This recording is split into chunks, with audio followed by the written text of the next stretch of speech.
Hello, and welcome back to the Chillosophy podcast. My name is Hayden. This is Marshall. Let's get philosophical. Last time we left off, we pretty much established, what philosophers were, right? And we established that philosophers were people that were allowed to have these kind of the jobs that weren't labor focused due to the agricultural revolution that occurred around 10,000 BC. And so we discussed one of the first codes of ethics laws, the Hammurabi's Code. And then we went into what philosophers, at least in Western culture, influenced how we think today. From Thales, who believed that everything was made up of water, to Plato, who was one of our greatest thinkers, and it helped influence the field of ethics and found the field of ethics. So today we're going to be picking up where we left off with Aristotle, right? Aristotle, really big player here. He, I believe, I believe he was a student of Plato. I believe so. I believe it was Socrates, then Plato, then Aristotle.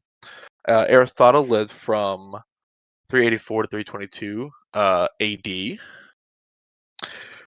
He inspired the fields of logic, metaphysics, ethics, and politics. Dude was a player. He knew how to play but the long not game. in that way. Not in that way. He was a philosophical player. Um. So, like I said, his key contributions were metaphysics, ethics, logic, and politics. For metaphysics, Aristotle developed the concepts of substance and essence. He also distinguished between potentiality and actuality to explain how our world changes. He says that every object has potential that it actualizes over time, and change is seen as the fulfillment of this potential. I mean, we can kind of see that today in science with like kinetic energy and potential energy, right? Like when we see an object at rest, we know by Newton's laws that it has energy stored up. It's just waiting for something to move it to act on that energy. But also it just does explain how pretty much like everything in the universe works, right? Everything has to have a cause, right? Nothing can be created out of nothing. Um, like fire just can't appear out of nowhere, right? Something has to happen, whether it's a spark, lightning strike, something like that. You're Bro, you're uh. So and then he's also known for what's called the four causes. Aristotle introduced material, formal, efficient, and final clauses, which explain why things exist or happen. For example, a statue exists because of the material, most likely marble, because this is ancient Greece. Uh, it's because the formal cause, which is the shape, the efficient cause is the sculptor, and the final cause is the purpose of the statue. He says so. Basically, there are four reasons for why something exists: the material, which is the physical embodiment of it; the formal, meaning like what form it takes. So in this case, it's a physical shape. The efficient cause, the one that causes the cause to happen, which is the sculptor, and the final cause is okay. Why is the statue existing in the first place? So we know that in ancient Greece, most statues were of gods or of other deities or important figures in Greek mythology. So it was a religious purpose. Like hearing like popping, I don't know what's going on. Anyways, um, Aristotle is also known for the golden mean. This is the idea that virtue lies between two extremes. So his ethical theory aimed at achieving what's called, I'm probably going to butcher this, eudaimonia, or human flourishing through virtuous living. So basically, he was like, you got to ride that fine line, right? He's all about that fine line between, as us Destiny players would say, light and dark. So nerd. very thin. Okay, bro. Um, the fuck? Like, here, keep your popping. Anyways, Aristotle's contributions to ethics or rather logic. Sorry, we just went over ethics. As he systemized syllogistic reasoning, which forms the basis of formal logic. Let's see.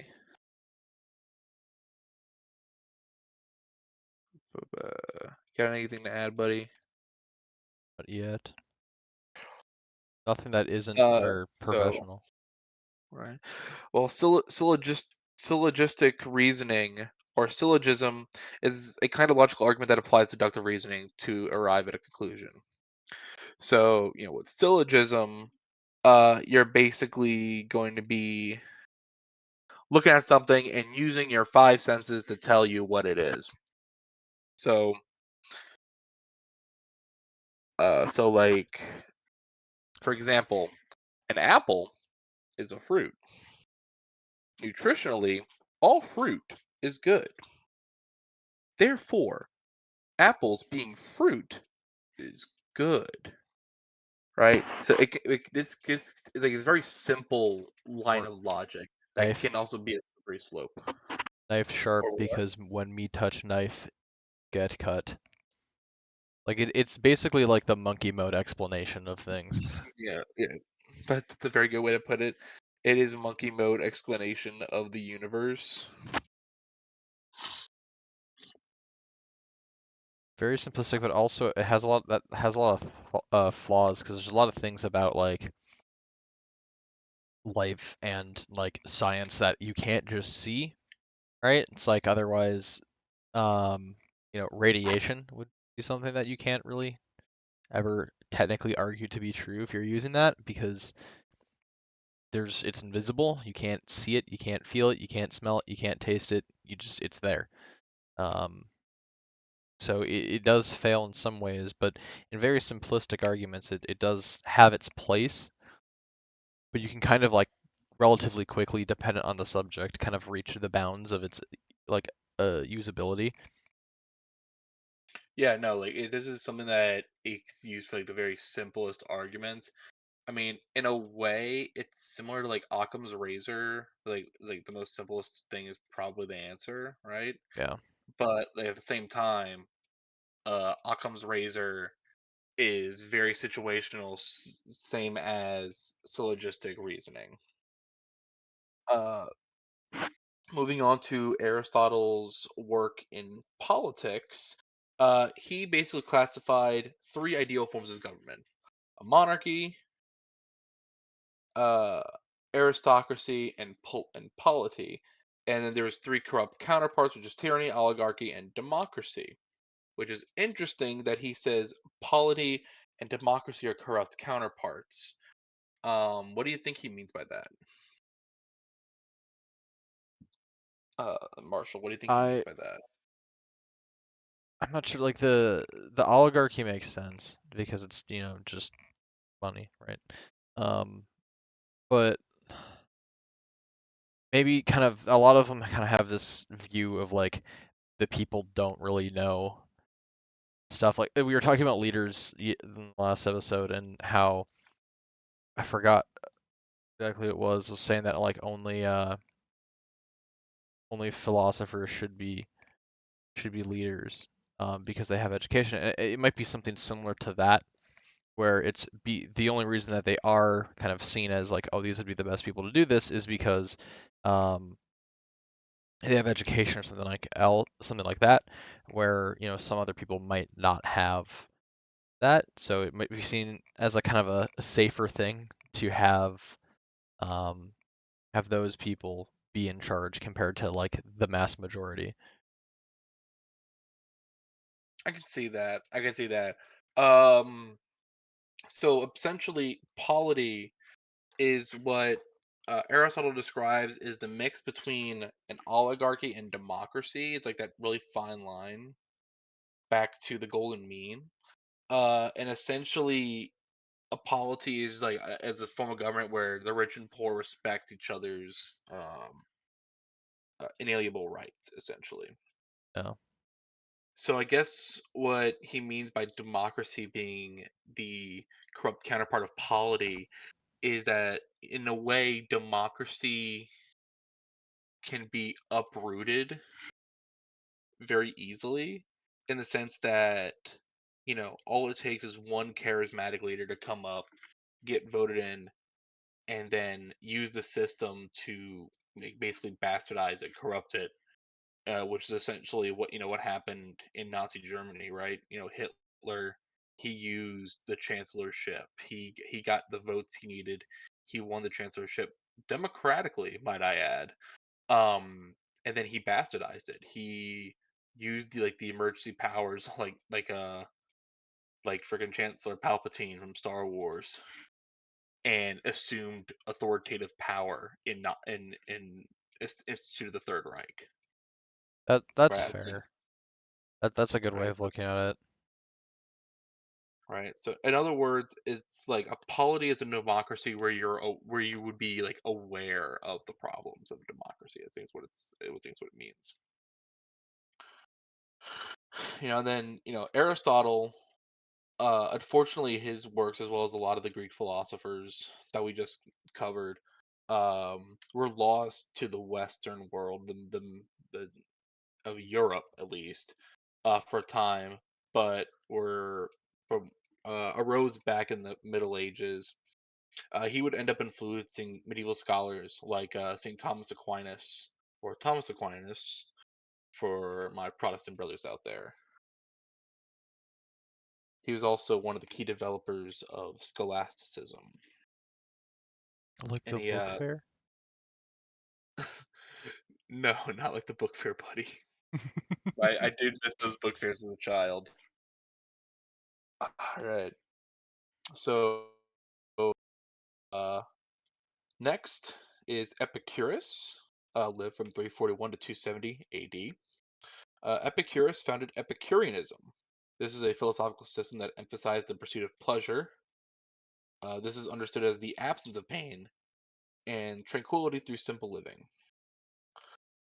He had several key contributions, one of which was adopting Democritus's atomism. He also posited that the universe is made up of tiny invisible particles called atoms moving through the void. So he ended up adopting that idea as one of his own. His one of his ultimate additions to ethics is that he argued that the highest good is pleasure, which he defined as the absence of pain, both physical and mental. Epicurus would distinguish between natural and necessary desires, i.e., food and shelter, and unnatural desires, i.e., wealth and power, urging the pursuit of the former for a peaceful life. So I think that's really interesting. That he says that pleasure is the highest good, like and by pleasure he means like the absence of pain, which I feel like it's very utopian in that idea. Like, oh, the ultimate pleasure is not being able to feel pain, both physical and mental pain. Um, because like, like I mean, obviously it's very nitpicky here, but like, you ever just like having a really good day, you're walking around and you accidentally stub your toe, man, that just ruins your day. That's Oh, a day ruiner right there. But I do like his distinguishing of natural and necessary desires. So like natural desires is what we would consider today to be like inalienable human rights, right? Like food, shelter, water, uh, right to life, private property, all that stuff. yeah. Versus our unnatural desires, which is like I don't know. I think depending on how you look at human nature, it's unnatural, right? The desire for wealth, for power, um, for order, like control, stuff like that. Hmm. So I think it's really interesting when you look at it that way because if you look at human beings as morally good creatures at birth, then yeah, these would be unnatural desires. These would be like you know like a bastardization of what the human life is supposed to be. Yeah. I see it as like almost animalistic. Like it kind of seems very like what do you think like an animal does is just kind of living and you do pretty much nothing and you just kind of eat, mate, repeat, die. Like i- it's kind of a weird way, right? Like I guess it like doesn't really make a whole lot of sense, but um like thinking about it from like removing all sorts of pain is very like removes a whole lot of what's good in life because I'd argue a lot of like what people enjoy about living is not just the process of like just all the good times. Like there's definitely some like things people remember or things people cherish that are a direct result of like some sort of difficulty in life that they wouldn't have had otherwise. So I think it's kind of just basic and lacks kind of nuance towards different scenarios, I guess. Yeah, I can see that. I definitely think that, you got to take the good with the bad. You can't try and run from, the bad stuff. You can't run from pain. You can't run from death. There are some things that are just inevitable in life, and that's just the price of living. You gotta be able to take that. You gotta be able to find the good in some of your worst times. Yeah. His last thing, one of his major things was his idea of death, how it worked. Um, so he famously argued that death is nothing to us, right? His logic being that we are alive. When you are alive, death is absent, right? He's basically saying that when you are alive, you are not there's no worry about death. But then when you're dead, you're no longer able to exist to experience it, which I feel like is a very simplistic way of looking at it, right? Because think about it. When a soldier goes into battle, right, he's death is on his mind, right? He's running by trying to get home back to his family. He's trying to survive the day. He sees his comrades fall left and right? It's like that's kind of like a debunk of the argument there. But also like outside of like just the human experience, right? Death is around you every day. Every time you eat meat, you got to realize, hey, something had to die for me to eat this meat. Yeah. I, you can even get it even more simplified with it. Like, I mean, you walk outside and or you don't have to walk outside. I mean, if you want to go there, microorganisms are all over you and they're constantly dying, right? Like, inside your house, you might have like like a fly, right? Like something. Right? You drive to work. Maybe you're in an area where you actually have like trees and grass, so there's actual wild animals outside, not like this stupid desert. And you drive past some roadkill or something. You didn't even have to see it, but it's there, right? It Right, is. It's in every single part of life. Death is. right. And I think, and then like when death happens, like when you finally die, like I can kind of see his point. Like I think like most people want to go peacefully in their sleep, not even think about it, right? I think that's like the ultimate way to go. But unfortunately, that's not the case for a lot of people, right? Sometimes they're in agonizing pain. Unfortunately, they're in like a major car accident, and they're suffering from um, internal bleeding that just can't be stitched up. Those people know they're about to die, and it's agonizing. It is unfortunate. It's a reality of the world. So I do think that Epicurus is wrong on that. That when you die, you're not there to experience it. I mean, in some cases, yeah. I mean, you aren't there to experience it, right? Like I said, like if you go peacefully in your sleep, awesome, good for you. But there's gonna be so many others that are gonna be aware of what's going on. Yeah. They're Uh, gonna be aware that they're gonna die. The only part that actually would fit or would make sense would be like the back half of death, like past that point, because not only, you don't have the morning. Obviously, you're not going to be able to experience your own morning, but that doesn't mean like the reason why you're experiencing the morning like didn't happen. You still experience that.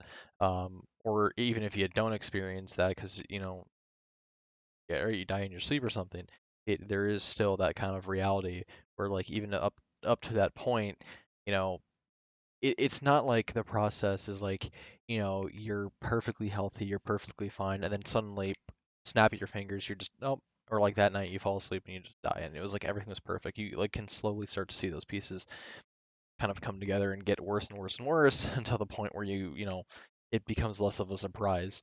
Or it could be more sudden like that, and in that case, you're kind of watching it happen. Right. Yeah. No. I mean, yeah. Even like I said, like you said, the if you fall asleep, die falling asleep, in your like there's signs. Hmm. There's signs, and a lot of it is like depreciating health. Yeah, So yeah, so Epicurus, like I kind of like he's very optimistic. I think in terms of like, yeah, you're not like it's hoping for, oh, you're gonna die in your sleep. You're not even gonna know that you die.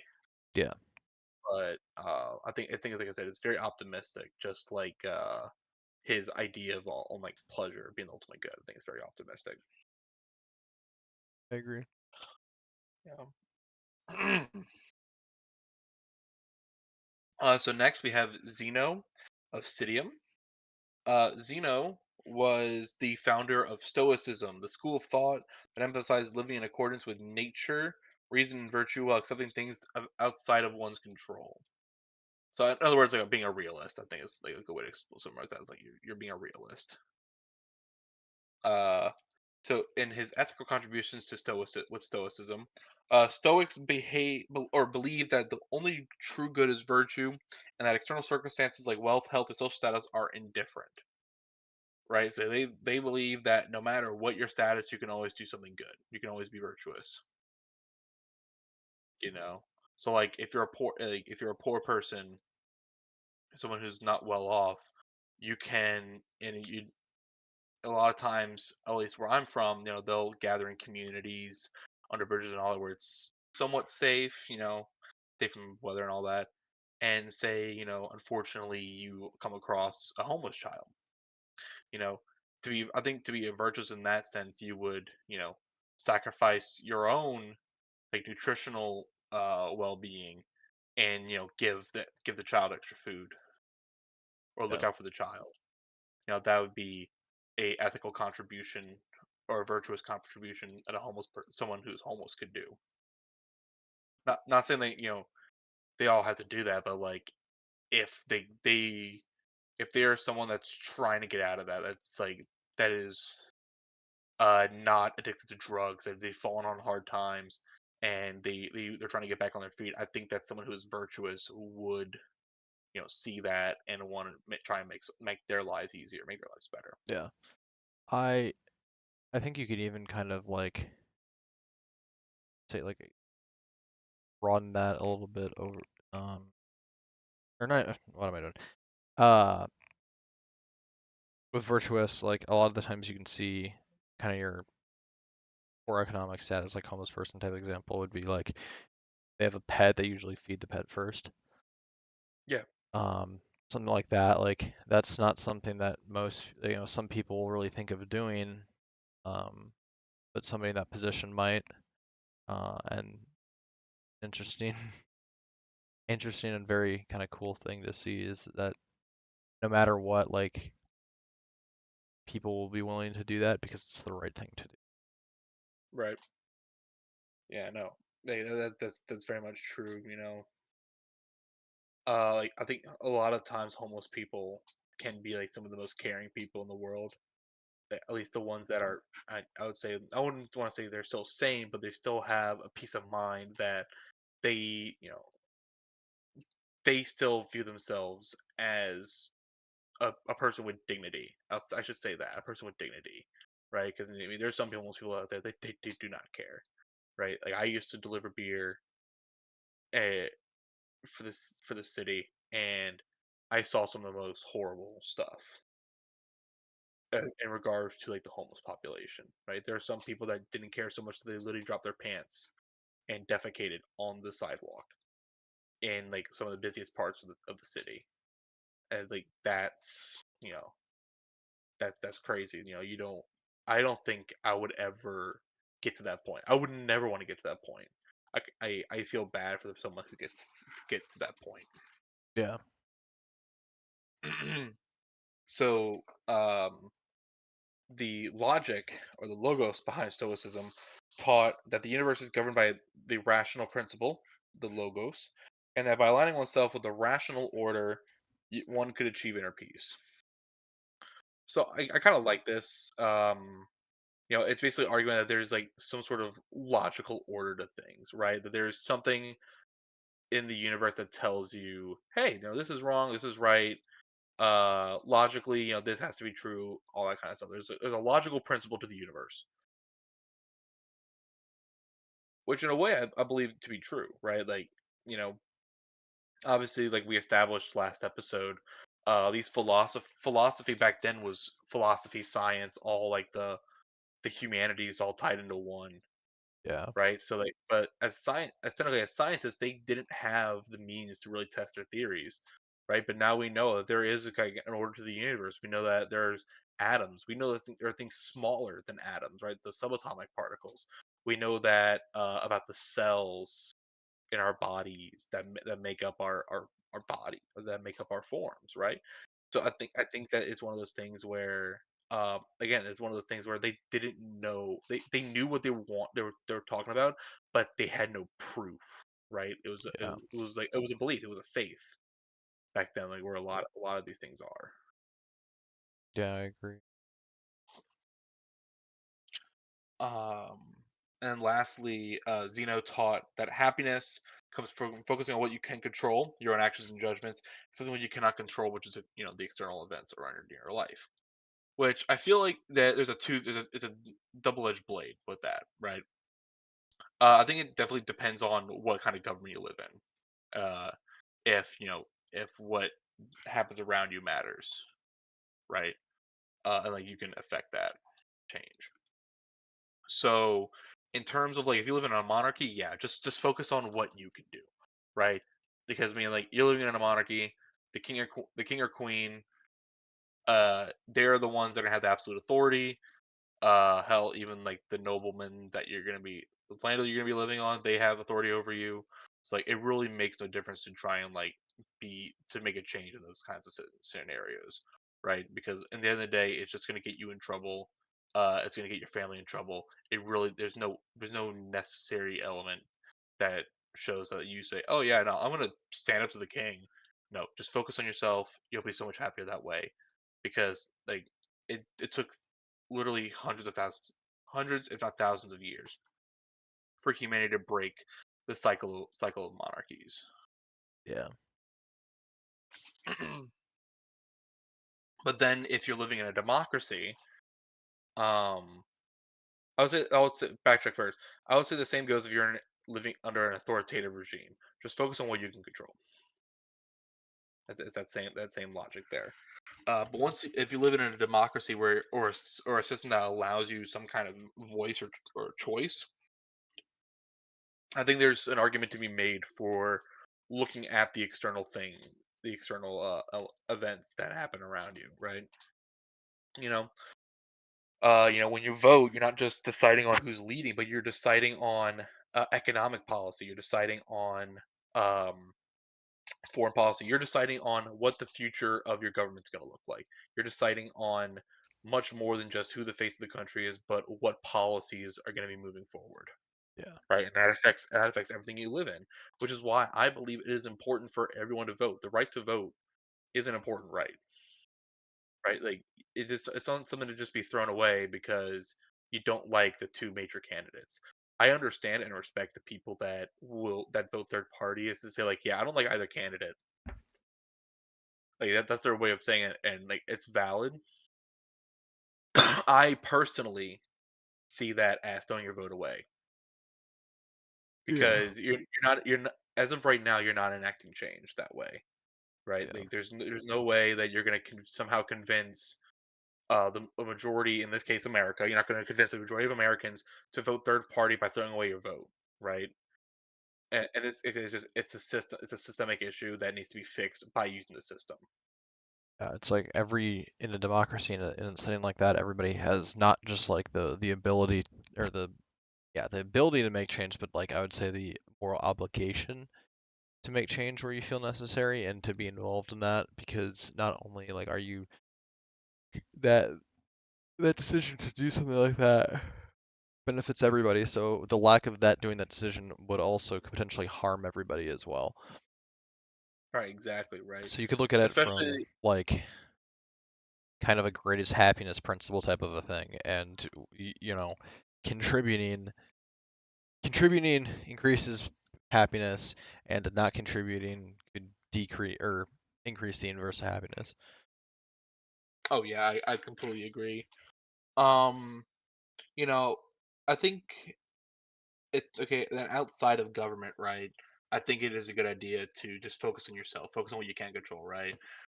Because if you're worrying so much about, if you worry too much, right, that's when things are going to go wrong. It's the worrying, it's the stress of that that makes you antsy, that makes you act irrationally, I should say, Yeah. right? So I think it is important to just focus on what you can control, right? You know, like for example, if you're in college, study as hard as you can, right? Just do the work, sit down, focus, do the work, and if you're not doing well, ask. You say, "Hey, man," or "Professor," or go to a tutor and go, "What am I doing wrong?" Right? That's something you can focus on instead of worrying, "Hey, does my professor like me? Am I like the things that are out of your control?" Right? I guarantee you, like an example is like professors. Unless it's a really small class and you say something that really ticks off your professor, uh, like the professor's not going to care. Like, sad to say it, but most professors, especially like your first 2 years, you're in huge classes. They a lot of times it's not really major specific. They don't care, right? They just want to get that paycheck.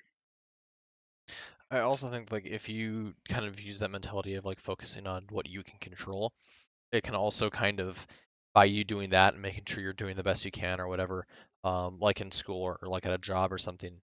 If you take that time to do that, then the flip side of that could potentially be that people who you can't control their view of you get a better impression of you. It's like the professor example. If you do your best in class, you don't cheat, you don't use chat GPT, you study, you get your stuff done on time, like you ask questions, whatnot, you do all the stuff that would make like the perfect student type of a thing. Um, then by you just simply doing that, you can change somebody's view of you, and you kind of make that happen. So you can have like kind of like offsetting, like there's other effects that can happen from that, um, from just doing the best you can and focusing on what you can control. Yeah, I mean, I second that for sure. Just focusing on what you can control is going to make your life so much easier. It just will.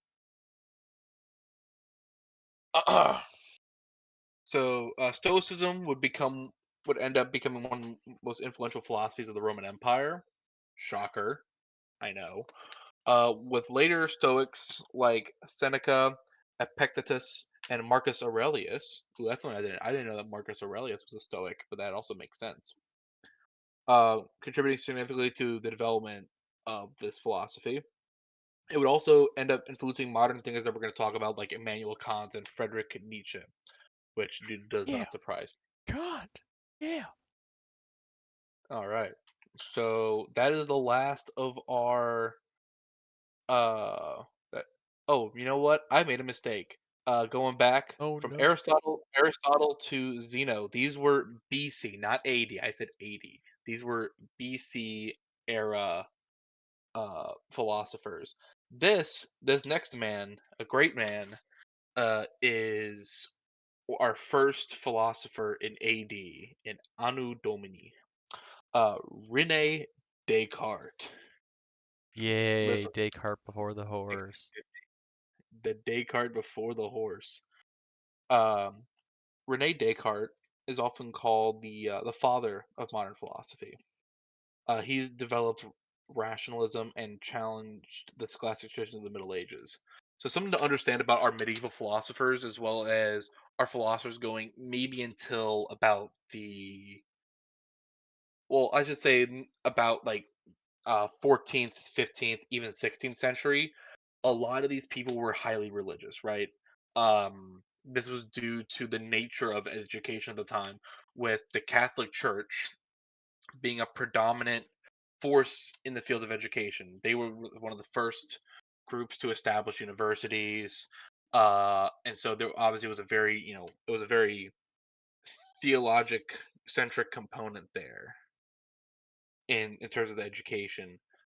But so a lot of these philosophers are going to be talking about like the existence of God and all that. So in the case of Rene Descartes, he developed rationalism. So he emphasized the use of reason as the primary source of knowledge, famously stating, "Cogito ergo sum," I think, therefore I am. This statement was the pillar of his belief that knowledge must begin with clear, self-evident truths from which further truths can be deduced. So essentially, in accordance to Rene Descartes' message, is that you are only aware, like, you're for the first thing that you know is that you exist, right? And why do you exist? How do you know you exist? Because you think. Obviously, with cogito ergo sum, I think therefore I am. So with that, then you can go on and figure out what else is out there and gain that knowledge. Uh, he had a method of doubt, right? So Descartes advocated for systemic doubt as a way to arrive at certain knowledge. By doubting everything that can be doubted, he aimed to find indubitable truths. One of his biggest projects on this was, the doubt of God. So and that's how he came. I believe he came about to cogito ergo sum was, you know, if I think, therefore I am, that means God must exist because God created me, right? Like it's about the like a creator had to create this, so that's how he kind of proved the existence of God in his rationale. But that started with doubting God's existence, and then he also introduced mind-body dualism, arguing that the mind, which is, he argued, a non-material substance, is distinct from the body, which is a material substance. This dualism became the central issue in subsequent philosophical discussions about the nature of consciousness. So this is interesting, right? Because we know that our brain, where we think and all that, our receptors, how our motor function skills, that's all in the brain. We have a physical brain in our heads, but he still argues that the mind is non-material, that it transcends physical form. Yeah. Right, so you have the brain and the mind, which I think is interesting. The brain being part of the body is a material substance, but he argues that the mind is immaterial, that it there is no physical form of the mind, which I think is interesting because, right, like when we think mind, we think thoughts, we think ideas, we think like we literally think I'm, of the brain, yeah. right? What do you think about that? First off, love Descartes. Um, Second, that kind of not only the mind or the mind and the brain are separate things. I think kind of makes it like it makes sense because the brain is so complex. Like, let's say that like a lot of the still mysteries of it, of like human thought and whatnot, gets explained. Until then, it really makes sense that it's like it's something that is kind of immaterial and doesn't really exist. Um, I, I don't know. It's kind of a weird take to have, but I think he's kind of right in some aspects. Like it's hard to really. Obviously, you can kind of you can point to the neurons, but it's difficult to really like point to the neuron that made me think the thing that I'm thinking, right? Or emotion or something like that. It kind of difficult to do that in a way. Not Right, necessarily impossible. I guarantee you, there's some doctor that's kind of like, oh yeah, if you look at these, this part of the brain and these chemicals and yada yada, explain it. But with the understanding that he had at the time, that obviously was a practical thing. right. Like I said, very interesting thought concept. Because like we said, neurons are so small that like you can't distinguish like you said, which neuron fired so that my fingers will move, or which neuron fired, to create this thought in my head. So Descartes' rationalism would influence philosophers like Spinoza and Leibniz, and laid the groundwork for modern philosophy and the scientific method. Now we're going to jump ahead a little bit. This philosopher was born during the time of Descartes, but like the later half of Descartes' life. John Locke. John Yes. Locke is a favorite among those in democratic societies, I would say. John Locke is known as the father of empiricism and was a major figure in the development of political philosophy, especially with his theories of natural rights. Right. So, first thing, empiricism. Locke argued that all knowledge comes from experience. In his essay concerning human understanding, he would introduce the idea of a tabula rasa, or a blank slate, rejecting the notion of innate ideas and asserting that all knowledge is gained through sensory experience. That I think that's interesting to think about because um, basically he's arguing that there's no innate ideas that humans have. There's just animalistic nature, right? So our need to eat, our need to sleep, shelter, all that stuff. But any knowledge, right? Any ideas that we come up with, we have to have learned. We have to learn it first, like through our sensory experience, right? For example, a child touching a hot pan, something on the stove, right? They burn themselves, and then they know, hey man, I probably shouldn't touch that pan again. I'm gonna burn myself. Yeah. And then I think it's interesting, because it definitely does argue again nature versus nurture component to human development. Um, and then next, he would write in two treatises of government. He would lay out his version of the social contract theory. There are multiple versions of social contract theory. I believe we'll be getting into most, if not all of them, here. Yeah. In his social contract theory, he had the idea that individuals have natural rights to life, liberty, and property. Those were his big three: life, liberty, and property. He argued that the legitimacy of government rests on the consent of the governed, and that people have the right to rebel against governments that fail to protect these rights. You know, so this is kind of partly where we get our Second Amendment from, at least in America, right? That's where we Well, get I can't say at least. it's a lot of it. I'd say John Locke is one of the big influences of the American Constitution and the American Revolution. Um, so and like I said, if we go back to that Second Amendment example, right? One of the direct causes of this is because, the British wouldn't allow the common American at the time to own any sort of weaponry, right? And they would force us to harbor their soldiers during times of war. Um, and, they would basically this would allow them to kind of harass the American colonies however way they want, because they're like, yeah, man, a majority of them don't got guns, so we can just mess around with them. Yeah. But also that second part of the Second Amendment, right? So it's the right of the people to bear arms, and I think then there's the comma, right, which is a separate idea of, oh, by the way, you can form militias, but the idea for the Second Amendment is to be able to overthrow a tyrannical government should it rise. That's the main idea, right? That's the main thesis is if there's a tyrannical government, the people should have the right to overthrow it through the use of arms, which is one of their natural rights. And this is where we get the protection of private property as well in that.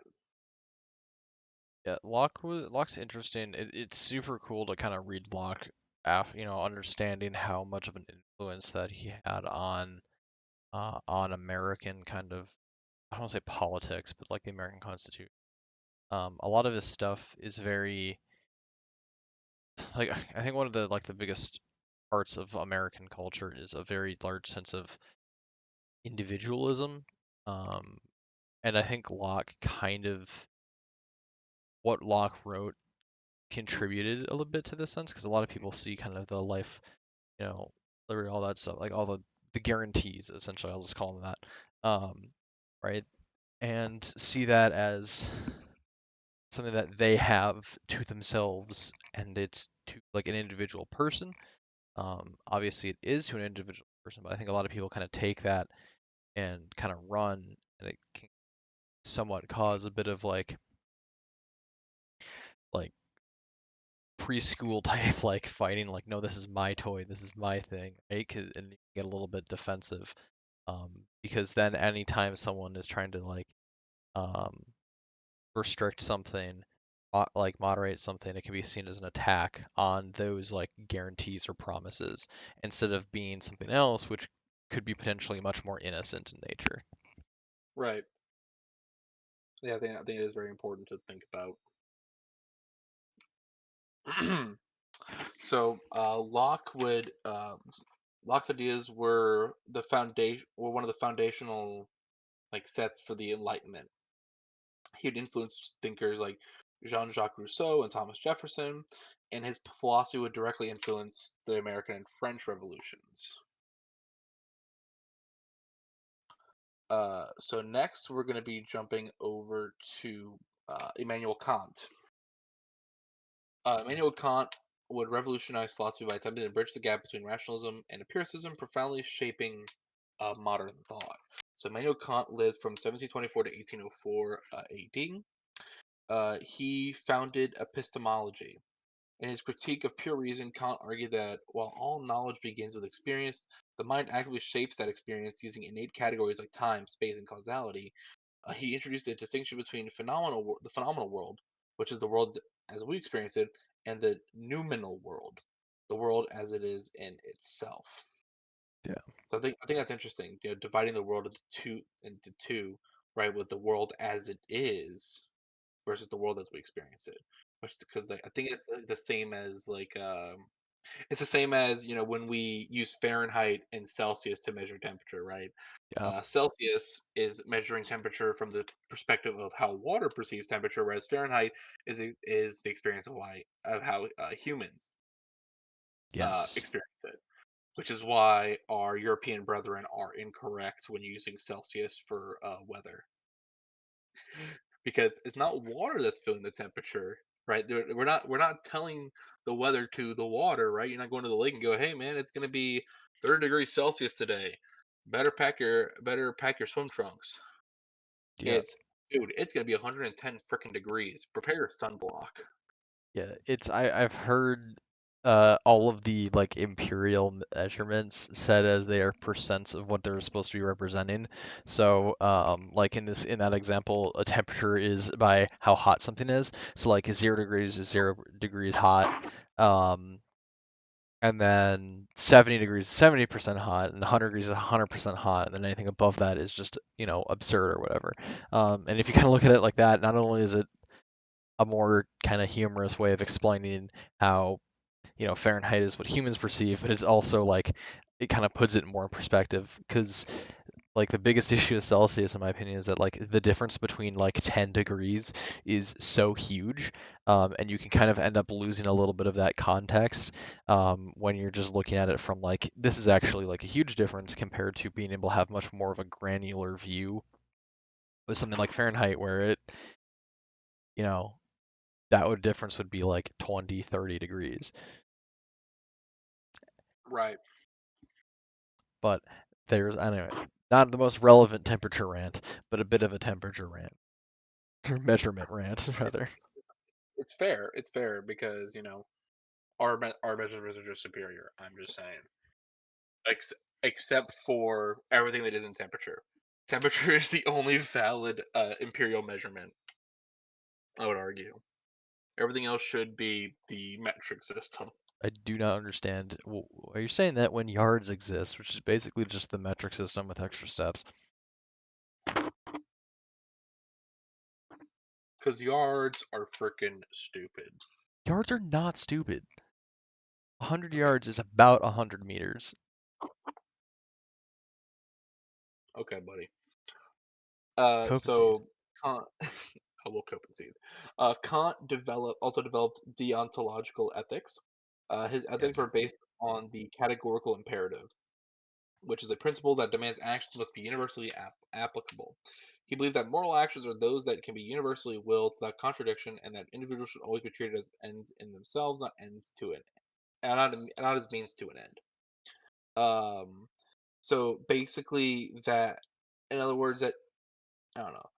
This has always kind of confused me a little bit when reading Kant.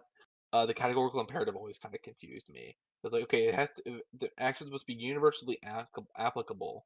Yeah. So is he saying that it universally good application, or like can it just be they have to be done universally? It has to be done That's something that universally. So, like, let's say speeding, for example. So, if you decide to let yourself speed, that means that you're consenting to everybody else speeding no matter what. It doesn't have to be a good thing. It doesn't have to be like, let's say you're speeding to get to the hospital before somebody bleeds out, right? Like, that's would be considered a good reason to speed. But what Kant says with with that is that it has to be like everybody then is allowed to speed. Um, and it kind of gets a little bit of, like, weird because let's talk about lying, right? We can all agree that lying is generally not a good thing. Like 99% of the time, it's bad to lie because it's deceiving somebody, and there's really no reason to do it. Just be honest, right? The problem with that is that, let's say, this is an example that has been brought up every single time Kant has ever been talked about in any of my classes. Let's say a Nazi comes and knocks on your door and asks if you're hiding any Jews in your house.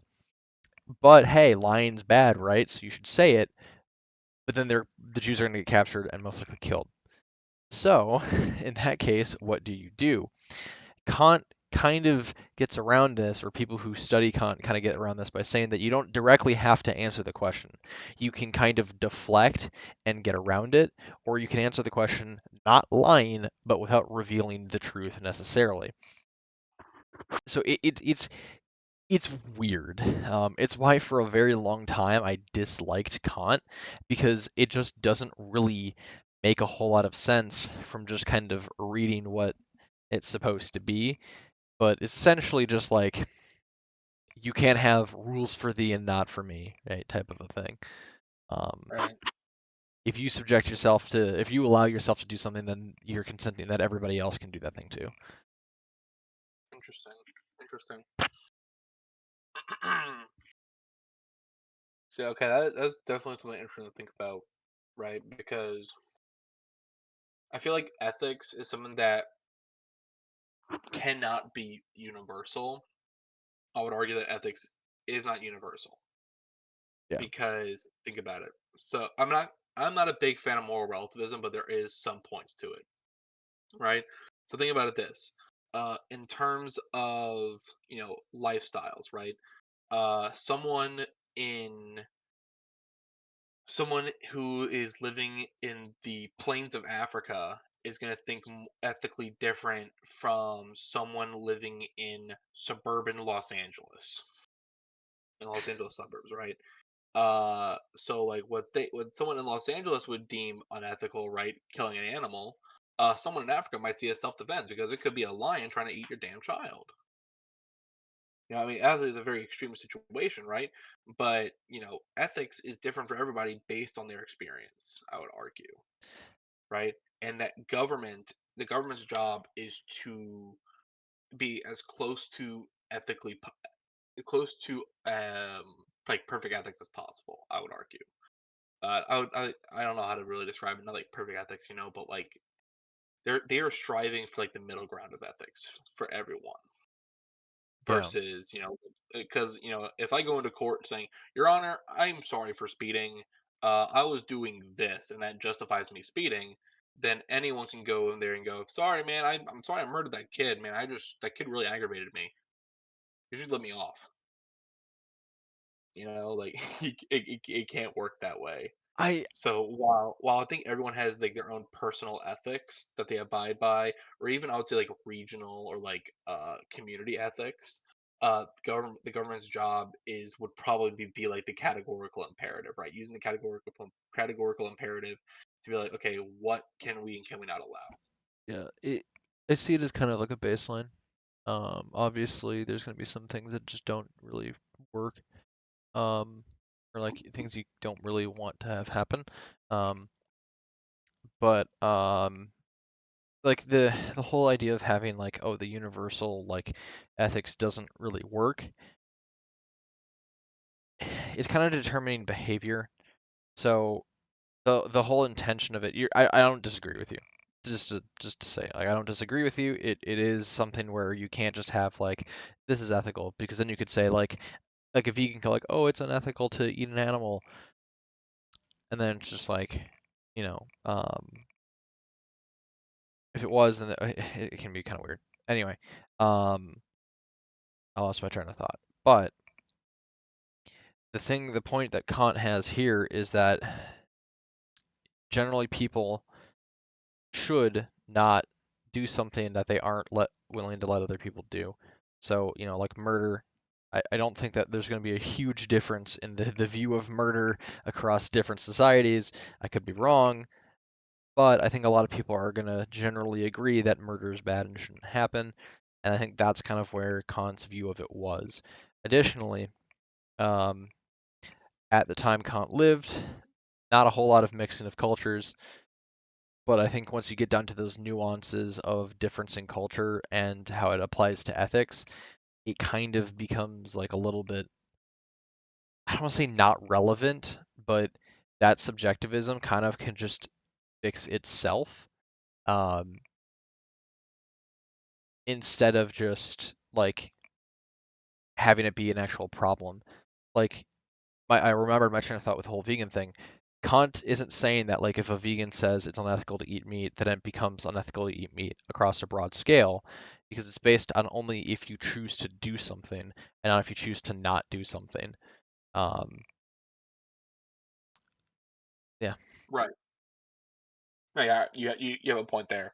Um, yeah, for sure. So moving on to metaphysics for Kant.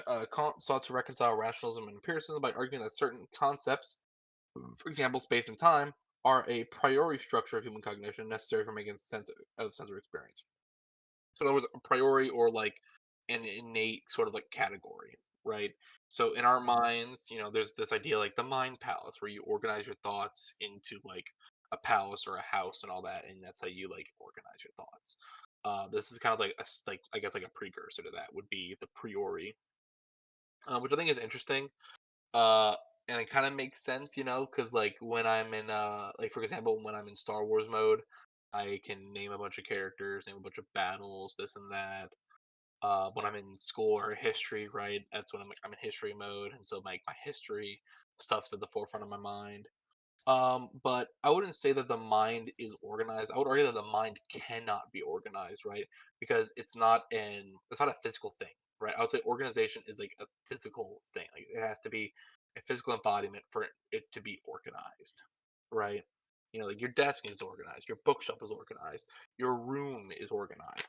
But I would argue that the mind cannot be organized. Rather, that you can train yourself to be able to focus on certain things.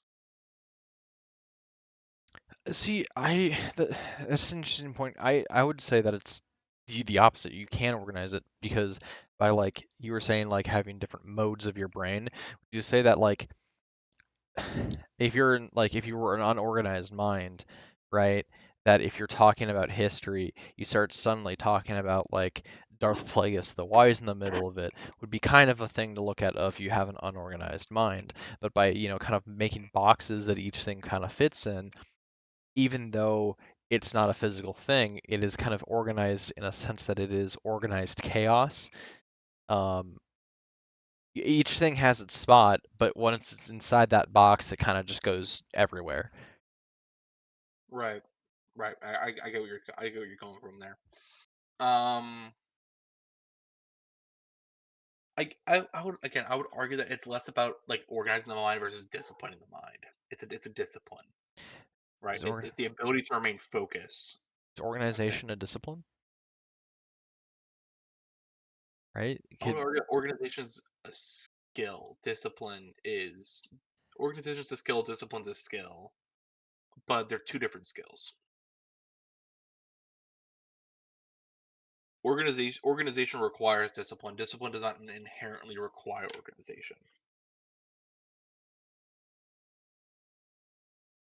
That's fair.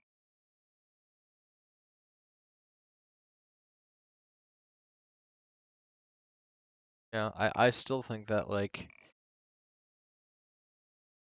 you can be disciplined in your skills, right? Like I kind of we're kind of stressing or stretching. Oh my word, I can't speak English. The word, right? But disciplined in that, right? Like would that still be like I'm disciplined when sharpening knives? Okay, Um, yeah. So it like I said, discipline. You're disciplined in the mind, right? So it's a different type of discipline. So when you discipline yourself, obviously, I think it's a mental skill. So discipline and focus is being able to keep your mind on a certain task, right? And so when I keep my mind on a certain task, like when I'm in one of my history classes, it's about focusing on the topic of history, keeping up with the class and being able to participate in that. And with that, you're keeping my history knowledge to the forefront of my mind when that when being disciplined in that sort of sense. Sharpening a blade, on the other hand, requires both physical and mental discipline, right? The mental discipline to be aware of what you're doing, and the physical discipline, to maintain, the right angle to sharpen the knife.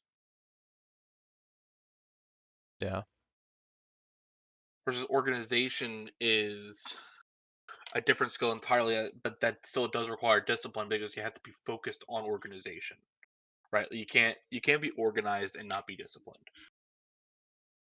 because organization is something that needs to be kept up, right? Because it's inevitable that your clothes get dirty. It's inevitable that your desk gets dusty. It's inevitable that your bed gets unmade, right? And so it's a discipline that you need to be able to go back and do over and over and over again to maintain an organized like workspace, for example. that's fair.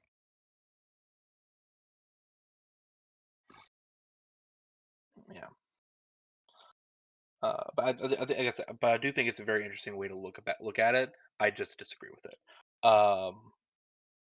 Kant would end up shaping modern philosophy by influencing areas of epistemology, ethics, and politics. Later thinkers such as Hegel, Schopenhauer, and Nietzsche would be heavily influenced by his ideas and engage with them. Speaking of Hegel, we are going to be focusing next on George Wilhelm Friedrich Hegel, lived from 1770 to 1831 AD.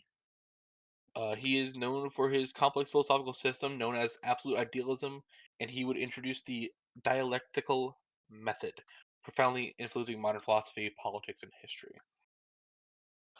So, first of all, the dialectic method. Hegel believed that history and thought progress through a dialectical process of thesis, antithesis, and synthesis.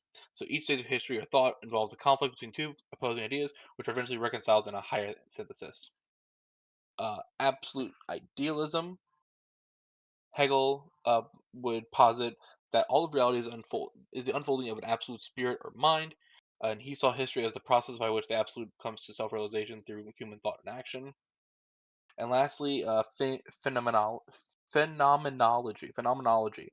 Uh, in his work, Phenomenology of Spirit, Hegel described the evolution of human consciousness from sense experience to self consciousness to absolute knowledge, where individuals recognize their unity with the world and the absolute. So, first, go back to the dialectical method. As a historian, I think it's a very simplistic way to look at history personally. The dialectical method is basically like, oh, history is the result of two opposing ideas, and the result of those two opposing ideas clashing. Um, I inherently disagree. I have to disagree. I think as a historian, because it's a lot more than just two opposing ideas, right? There are so many factors that go into an event unfolding. So for example, the Great Depression, right? That was the result of the debts that each country had to pay from World War I, the lack of workers in the time because large portions of the male population were killed during the war. There was, and then for in the case of Germany, they were printing a ton of money, causing hyperinflation. There's hyperinflation across the world, which is what ended up bursting the bubble and causing the Great Depression. Right? There are so many factors, underlying factors that caused the Great Depression that you can't just say it was two opposing forces that collided, and the result was the Great Depression. I, I kind of want to like just throw out an idea to see how you respond to it because like I don't Okay. necessarily agree with this, but could you potentially see it as the Depression is a result of a result, and you could kind of use a chain of different things came together and like from that first two opposing different views, and that is just in a list of results from it? Or like are you or is it a You're case of just like a lot of people because like they don't understand something from happening like okay, let's talk about the geopolitics of the Russia-Ukraine war, right? Like you see that and you want to boil it down because not many people will be able to actually understand the history and all the cultural relevance that it has, and so you just say it's you simplify it and you put it into like a newspaper title, which eventually gets it to the point where it's no longer true.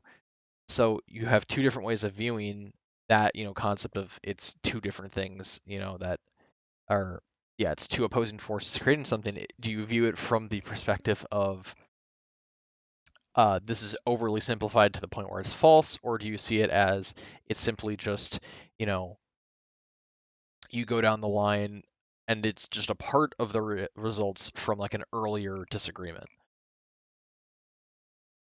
okay. Repeat that one more time. I was blanking Okay, fair so enough. hard. There's two different views that you could have on it, right? Um, is it, is the results like the Great Depression? Is that a result of, or saying that, okay, two different ways of viewing it. Is the Great Depression a result of two different things, right? Two different forces, opposing forces, or is the Great Depression a result of a previous result? So does it kind of become a chain where you have to go back and find the original two opposing forces? It's not even that you have to go back to find the previous two opposing forces. In some cases, I would say that yeah, you can argue that there's two opposing forces for historical events, such as there's two opposing forces in World War II. You have the Axis powers and you have the Allied powers. But for a lot of history, there's so many factors to account in that it's not just two opposing forces. It could be three opposing forces, four, five, six, and at that point, it's no longer just a thesis and antithesis. It's multiple theses and antitheses.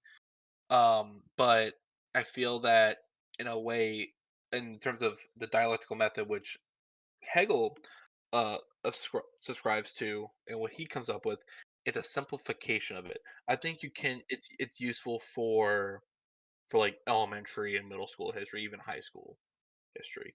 But once you get into like college level, there's a broader picture that you need to take into account, Right, right. right? And so I think it's useful for it's early concepts of history, right? So like American Revolution, antithesis would be the American colonies wanted freedom, and the British wanted to keep their colonial rule. What's the synthesis? The synthesis is the United States of America. Whoop de doo. But when you get into college, it's like, oh well, you had the multiple wars under the British rule that a lot of the colonial men had to fight. You had the rising taxation going on in the colonies as a result of those wars, and so many different factors that play into it. That it's not just one thesis and one antithesis as the theory suggests. Right, right. I I'd agree. It's the classic thing of trying to fit a super complex issue into a newspaper title. Yeah. You can get it, but you end up losing a bit of the truth of it, or the reality of the situation because you're just so focused on trying to make something simple for the average person to understand. Quickly, how are we on time? 111. 111. Okay. Okay. Let's see how many more we got to go What's through. the next topic that you got?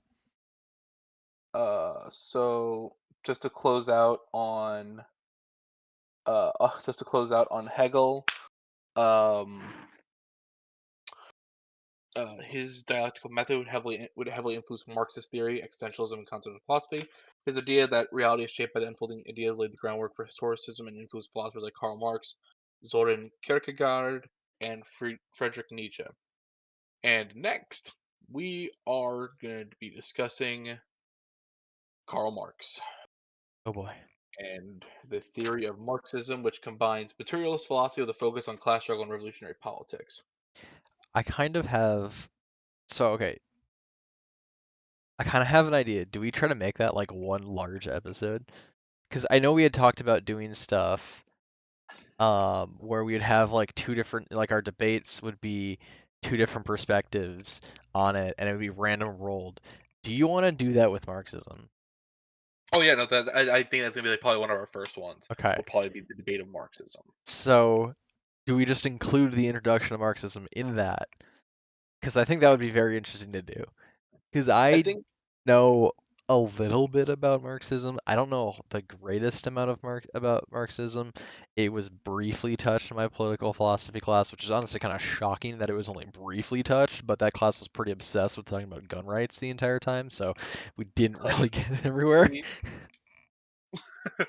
um okay, so I think for like a debate, it shouldn't be like I think going into debate, like you should already know like the basic knowledge, right? Okay. For Yeah, these debates, for these debates, I want to give us like a week or two to do research and come up with arguments for for or against whatever perspective we get randomly for the debate. So I think we're gonna continue and do Marx because we have let's see we want we the have most we want to have the most we want to go is 2 hours, I right? I said this. How about we introduce it and I will get a coin flip.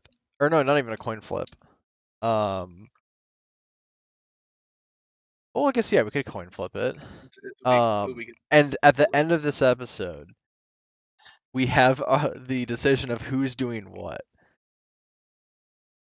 So like that brings us into our next episode, which is just the next, which is Marxism, or at least can set us up for that debate if we still have some more introductory stuff that we want to cover. Okay, we have a couple more introductory philosophers to go over, like Nietzsche, Right. and then Sartre and Wittgenstein. That's our last one. Is Wittgenstein. Witt, Wittgenstein. Okay. So we Uh, have after Marx, we have three more philosophers to get through. that's fair. I say okay, because we're at 114 right now. Let's start with Marx. Okay. Go through Marx. Explain Marx. Keep our thoughts primarily to ourselves. Right. Hmm. Introduce that topic, and then the next episode will be the last three. And then the episode after that, so episode 4, will be the debate. Okay. Yeah. Let's do that. Let's do that. Because I really want to debate. That's why I'm pretty much here. Yeah. That's the carrot in front of the stick for me. Yeah. I think that's gonna be the highlight of this podcast is when we're gonna be debating. Indeed. Now the question is, will we have muted mics when the other speaks? Absolutely. All right, all right. No So, open mic. No open mic. all right. So to start, so Karl Marx argued that the material conditions of society, its economic structures, are the foundation upon which all other aspects of society, politics, culture, and ideology rest. His theory of historical materialism posits that history progresses through stages determined by the modes of production, for example, feudalism or capitalism, and relationships between different social classes. According to Marx, class struggle, particularly between the bourgeoisie, owners of the means of production, and the proletariat, working class, drives historical change. His key contributions to philosophy would be the idea of the class struggle. Marx believed that human history is the history of class struggle, where a class oppresses another. Under capitalism, the bourgeoisie exploit the labor of the proletariat to accumulate wealth, leading to alienation and exploitation. Marx predicted that this conflict would eventually lead to a revolution in which the proletariat overthrows the bourgeoisie, leading to a classless communist society. Materialism and ideology. In the German ideology, Marx argued that ideologies such as religion and philosophy are products of material conditions and serve to justify and perpetuate the ruling class's control over society. This perspective was a significant departure from Hegel's emphasis on ideas driving history. Short Alienation. comments. Oh, you're not done Huh? yet. Okay, cool. Well, I'm Continue, sorry, what? continue. Okay, alienation. Marx introduced the concept of alienation to describe how workers in a capitalist system are estranged from the products of their labor, their own humanity, and each other. He saw this alienation as a defining feature of econo- capitalist economies, where workers have no control over the goods they produce and are treated as mere commodities. And then finally, communism. In the Communist Manifesto, co-authored with Friedrich Engels, Marx outlined the goals of communism, advocating for the abolition of private property, the end of capitalist exploitation, and the establishment of a stateless classless society. Marx's ideas had a profound impact on political theory and practice, especially in the 20th century, influencing socialist and communist movements worldwide. His critique of capitalism remains central to discussions of economics, sociology, and political philosophy. All right. So with that, we're going to be finishing our. That's going to be the last philosopher we're going to be talking about for our Foundations of Oh no. Foundations of Philosophy series. We are now going to have basically a coin I toss. have a wheel spin Uh, instead. okay, okay. How about this? How about this? Um, whoever it lands on I is have for and is the against. affirmative. I have for and against. So we'll just. Well, I was gonna say whoever I was gonna just do names, and whoever it lands on is the affirmative. So that whoever that just then that means whoever didn't get it That's is fair. negative. So let's just do that. Okay. Just do that. This is for basically four. All right. Can you record that too, so I that am. can be put in the podcast in the episode. I'm arguing for Marx. Are you arguing for marks? Yep. Ooh, this is gonna be juicy. Oh boy. This is gonna be juicy. This All is gonna right. be interesting. So I kind of already wh- know what my argument's gonna be. same here. So okay, so folks, this is what's gonna happen. So next week we're going to finish our series on the foundations of philosophical ideas. So we're going to go through our last three major foundational philosophers. So it's going to be a bit of a shorter episode. And then after that, the week after, so 2 weeks from now, Marshall and I will debate Marxism, topic of Marxism. Right. That'll be interesting. Looking forward to that. It's going to be really It's gonna interesting. be interesting. Be great. Personally, I think it's gonna be great. I think this is gonna be like the highlight of this podcast is these debates, Yeah. right? You gotta Because have the build up, right? right, because the nature of these debates is that we're not advocating for our own ideas, right?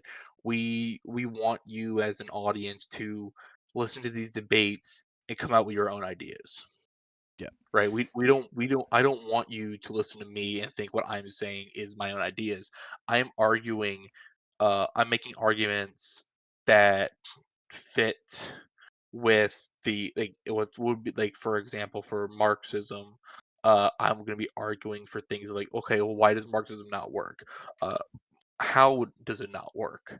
Right? So I'm arguing for that, but I'm not saying that those are that would be my policies if I was a politician, right? Same as with Marshall when he argues how Marxism does work and why it should be implemented. He's not arguing because he believes this. He's arguing because it's important to be able to see multiple sides of a topic, Yeah. right?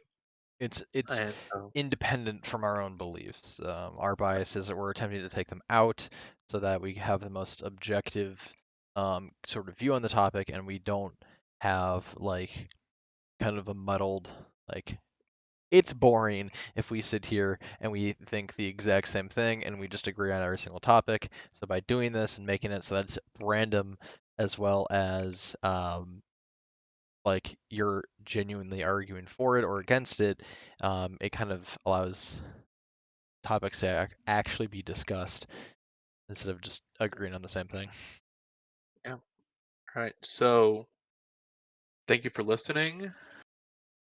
And with a parting message, where's my stuff? Throwing. Uh, oh I am literally throwing here. I'm literally throwing. Put it. Where did I put it?